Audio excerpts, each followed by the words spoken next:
And I tell you what, I wanted to be Samson so bad because, like, he was just sweet. He was just this awesome character who was like, I mean, I thought of him as like this superhero, and I was like, shoot, I won't cut my hair. Like, I want to be like this sweet, jacked, huge super soldier for the Lord. You know, like I won't cut my hair. That'd be awesome.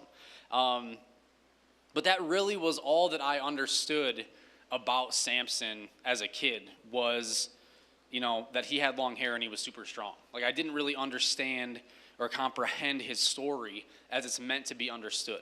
Okay, and I think that we can, you know, read this story like this and we can easily just start to think like, you know, shoot, Samson got himself into trouble by messing around with this Delilah lady. You know, it's exactly why you can't mess around with untrustworthy women, right, or men. Like that's like the thought that people have a lot, and that's like the actual application that's been used time and time again in the church is like, this is like a warning as to like not, you know, be careful who you pick as a spouse. Like, you know what I mean? Like that's kind of like the warning message. And I'm not saying that that's not true in many cases, okay? Because it is important to do some research when you're picking somebody that you want to be with, all right?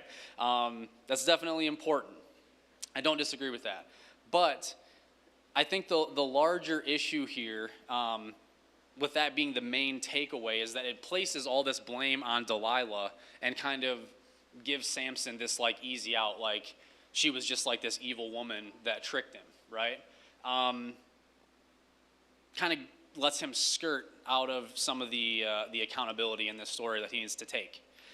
Because if we look back a few chapters in the book of Judges, it tells the story of Samson's birth, okay? And it tells about his mother who was barren and couldn't have children, and she was visited by an angel, and he told her that she was going to have a child, okay? And if you've ever read any Bible stories where somebody's visited by an angel, it's not like you know, floating white creature with a halo. Like, it's pretty scary. So like, she was freaked out, went and told her husband. Angel came back and she grabbed her husband and I was like, this is what I was telling you about. Like this creature is telling me that we're going to have a baby. All right.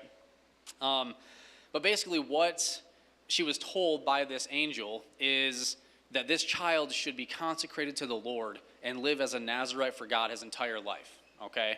That means that he would be set apart. Okay. He would be one of God's like few chosen elite people he's going to be a ruler in the land, okay? And that means that he would not drink wine or any form of fermented grape. He wouldn't eat any food that was considered unclean, and he wouldn't touch a dead body. It was one of the stipulations there, and of course that he wouldn't cut his hair. That's like obviously the big one in this story, okay? So that is kind of the start of Samson's story here, okay? And by doing that, he would be set apart among God's people, and he would have this special covenant with the Lord.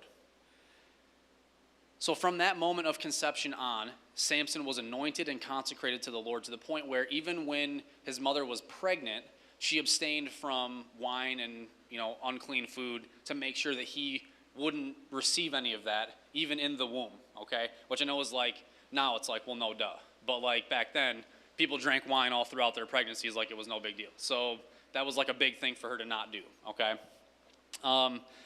But that was like a serious covenant between the Lord and Samson.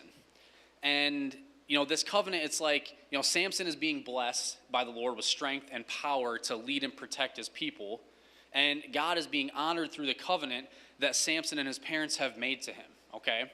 So that sounds like a pretty good deal, right? Like, you know, we have both sides are receiving something in this covenant, okay? It's a great deal for both parties involved, but like every deal that's ever been made throughout the history of earth, a deal only works if both sides really hold up their end of that deal, right? And that kind of becomes the issue here with Samson, is that Samson is a man, okay?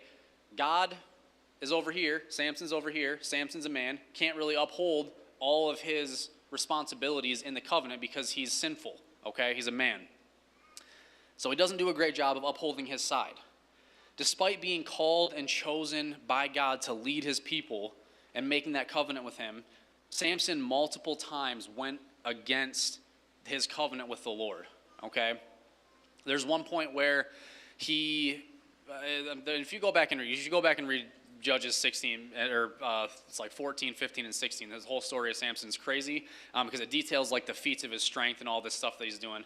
But it talks about him going, he's traveling, and there's this lion that comes out, like a young lion, and he kills the lion. He's so strong, he rips it apart. It says he tears it like one would tear a lamb. Like he just rips this thing to shreds with his bare hands. But then later, he comes back upon this lion, and these bees have made like a nest in there and have honey in there, and he eats the honey because he's hungry out of this dead animal, which, as we've already highlighted, he's required not to touch dead bodies, okay, dead things. So that's a no-no. He breaks that, okay? And later, he's found to be with Philistine prostitutes. Also, not great. Kind of goes against his covenant to the Lord, okay? Yet, God remained faithful to him, okay? At one point, it says that the Spirit of the Lord came upon him and empowered him to kill 1,000 Philistines with the jawbone of a donkey, okay? Like, I don't know if you kind of can grasp that, like how many people that is, without any like actual weapon. But he kills that many Philistines that are attacking him, which is just nuts. And again, the donkey jawbone thing is very interesting because, again, that's dead body, shouldn't be touching it, but the Lord is still faithful and empowers him to defeat all these enemies, right? So that's kind of his thing is, he's broken this covenant kind of time and time again with these little, kind of slip-ups that shouldn't really be happening, but the Lord remains faithful to him, okay? And then later it says that Samson tore up the city gates from the ground and moved them out of the way so he could escape, okay? And this takes place after he's with a prostitute, all right? So he breaks the covenant. He's not being very faithful with it. But again, the Lord is just so faithful to him that he empowers him with the strength to remove an entire gate that is blocking him in this city so he won't be killed and he'll be able to escape. Like he just rips it out from the... That's pretty crazy. With all that being said, despite Samson's human nature to fulfill his responsibilities to God, he still is remaining faithful to him. Through the disobedience and the willingness to allow things to enter his life, right? He's totally willing to allow all these things to come in that have no place there. God is still being faithful to him. See, if you look at the story of Samson, I feel like